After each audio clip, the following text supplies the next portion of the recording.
That fresh morning. That fresh morning. Donc Gina, ce matin on parle de violence conjugale, c'est ça? Oui, on parle de violence conjugale. Alors, je pense que c'est une question que l'on avait déjà abordée ici parce que dans notre pays, ce n'est pas la première fois.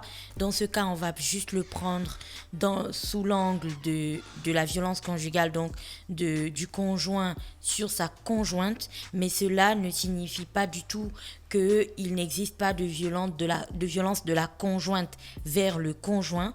Je tenais à le préciser déjà dès le départ, avant bien sûr que les auditeurs ne pensent que voilà, qu'on ait réduit le sujet à quelque chose juste pour présenter les femmes en victimes.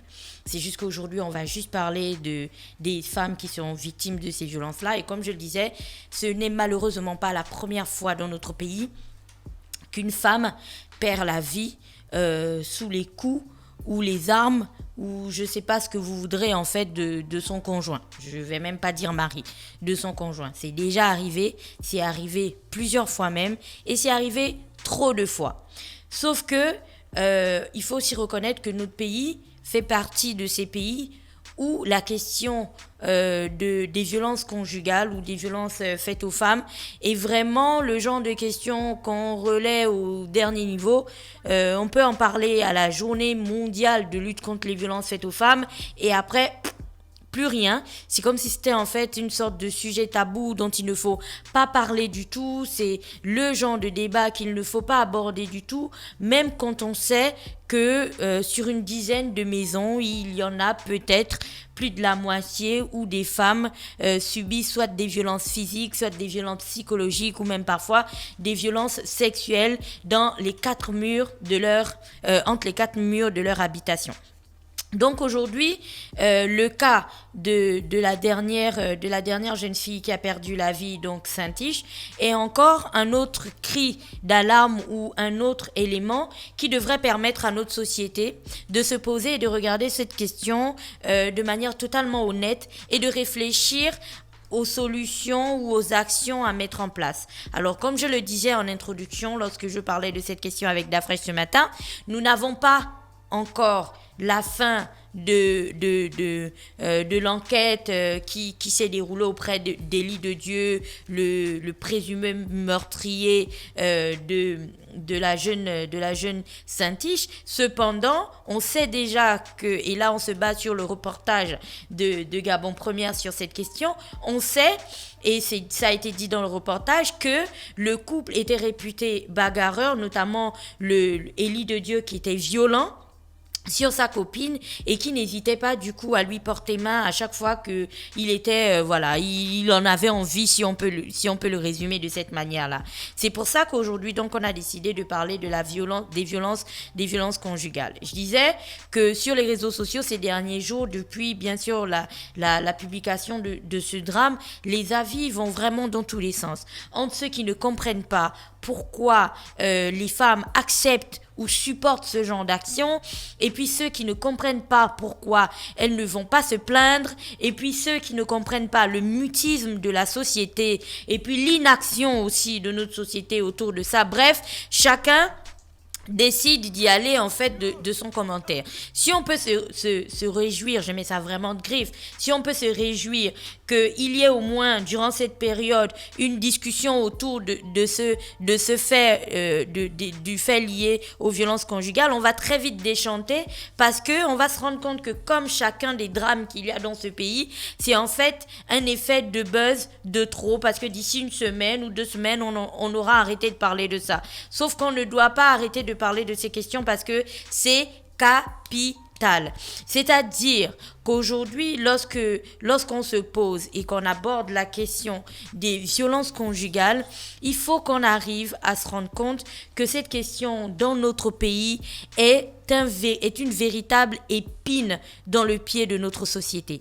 Parce qu'on a une société qui considère encore trop souvent les violences comme quelque chose qui doit être accepté dans un foyer, du style, une femme arrive et puis elle a un œil au beurre noir et on va lui dire « Oui, mais tu sais, c'est ton mari et puis tu as peut-être dû faire un truc qui l'a choqué et ainsi de suite. » Bref, on essaie de justifier la violence. On est encore dans une société où les femmes qui sont victimes de violences aujourd'hui encore, ne savent pas vers qui se tourner. Entre leurs familles, qui vont trouver qu'elles font trop la fragile, la white, la chochotte, du style on t'a un peu giflé et puis tu veux déjà en faire tout un drame, ou alors la police qui va négliger cette plainte et ainsi de suite, ou les voisins qui vont lui dire ah mais tu sais, si tu quittes ton mari parce qu'il t'a baffé, sache qu'il y a une autre qui va te remplacer. Dans une société où bien sûr le fait d'être en couple ou le fait d'être marié est une priorité absolue pour qu'une femme soit considérée comme femme, on comprend on mettrait donc tous ces paramètres-là dans des choses qui pourraient expliquer qu'aujourd'hui, il y ait plusieurs personnes qui subissent ces violences en silence. Donc, aux questions de toutes ces personnes qui se disent pourquoi elles ne parlent pas, pourquoi elles ne s'en vont pas, pourquoi elles acceptent, sachez que c'est parce que les victimes sont terrorisées. Subir des violences, que ce soit des violences sexuelles, psychologiques ou physiques, c'est quelque chose que tous les psychologues de ce monde ont étudié parce que la personne, donc le bourreau, si je peux l'appeler comme ça, le bourreau arrive à développer dans la tête de sa victime une sorte de terreur qui fait en sorte, tu sais, c'est comme quand tu traverses la route en pleine nuit et puis là, bam, il y a un véhicule qui te met ses pleins phares, tu vois. Les quelques secondes qui vont suivre, tu vas être tétanisé. Tu peux être qui tu veux, mais ta première réaction ne sera pas de bondir hors de la route. Tu vas être tétanisé parce que, tu vois, c'est comme une réaction du cerveau lorsqu'on est face à un danger imminent. Tu vois, on se dit, vu que tu sais pas où fuir, tu restes là d'abord 5 secondes avant de décider de l'endroit où tu vas partir. Donc, il y a le syndrome de la femme battue ou le syndrome de la personne qui subit des violences. Et c'est cet état d'emprise-là, l'emprise que le bourreau a sur sa victime qui fait en sorte que, subissant ces violences-là, elle ne bouge pas en fait, elle est comme tétanisée parce que elle ne sait pas où aller. Surtout, elle a tellement peur des répercussions dans le cas où elle s'en irait, elle ne réussirait pas à le fuir. Elle a tellement peur des répercussions qu'elle se dit que vas-y, ça va se calmer. Donc, elles ne partent pas parce que les victimes sont terrorisées. Parce que même quand c'est une violence physique, ça va au-delà du physique. C'est vraiment dans la tête des gens. Et je pense que tout le monde a regardé des films à la télévision où les femmes battues sont suivies par des psychologues et tout. C'est un véritable travail. Deuxièmement, pourquoi est-ce qu'elles ne partent pas ?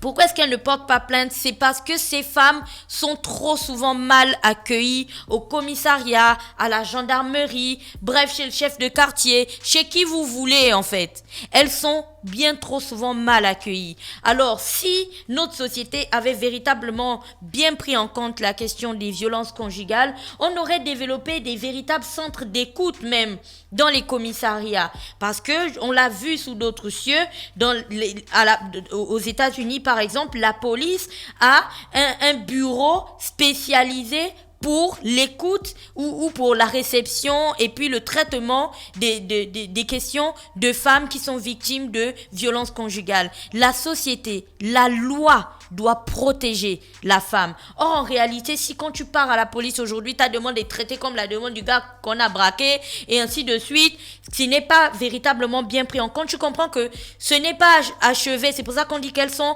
mal accueillies. Et aussi parce que c'est incomplet. Comme la rubrique de la dernière fois sur les jeunes et les centres de réinsertion et ainsi de suite. Je vais vous prendre un exemple tout simple. Je vais le prendre sur moi aujourd'hui, sinon d'après je vais encore dire que je prends trop les exemples sur lui. Je suis une femme, je vis avec un homme dans une maison, sa maison, et tous les jours il me bat. Je décide de sortir de là parce qu'il m'a par exemple cassé un bras, et puis je vais à la police et tout, on traite ma demande. Après avoir porté plainte, je fais quoi ? Selon vous, qu'est-ce que je fais ? Je rentre en case. La case, c'est où ? C'est chez lui.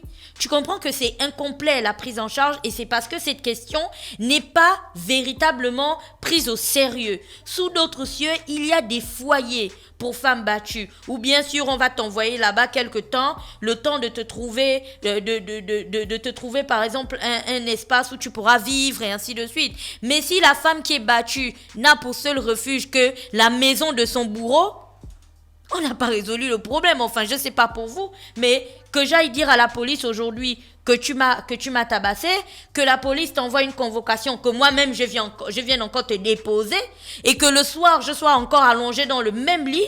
Enfin, je sais pas pour vous, mais il n'y a pas beaucoup de logique. On est d'accord qu'à ce niveau, il n'y a pas beaucoup de logique. C'est comme si tu avais quelqu'un qui avait été violé. Du genre tu marches et puis quelqu'un te viole et puis voilà, tu prends la convocation, tu repars chez le violeur et tu lui dis la police veut te voir demain. Ça n'a pas de sens. Donc on est d'accord que la prise en charge doit être complète. Mais ça, ce n'est pas juste une question qui se limite au niveau de la police. Ça doit être une véritable question légale où on dit voici le circuit de prise en charge par exemple des femmes victimes de violences dans notre pays. Bon après je dis la police mais j'ai mis tout le monde dedans, hein. La gendarmerie, les chefs de quartier, enfin tous ceux qui ont une parcelle de responsabilité ou de charge de l'État chez qui on va souvent présenter ce genre de plainte. Alors pourquoi ces femmes n'en parlent pas et pourquoi ces femmes ne se plaignent pas? Parce que bien trop souvent on ne les croit pas. On ne les croit pas parce que si ton mari ou ton conjoint t'a tabassé, il t'a brisé, il t'a cassé un bras, il t'a collé un œil au beurre noir, il t'a brisé la jambe, ou je ne sais pas où tu as des bleus, ou même une côte cassée, ainsi de suite.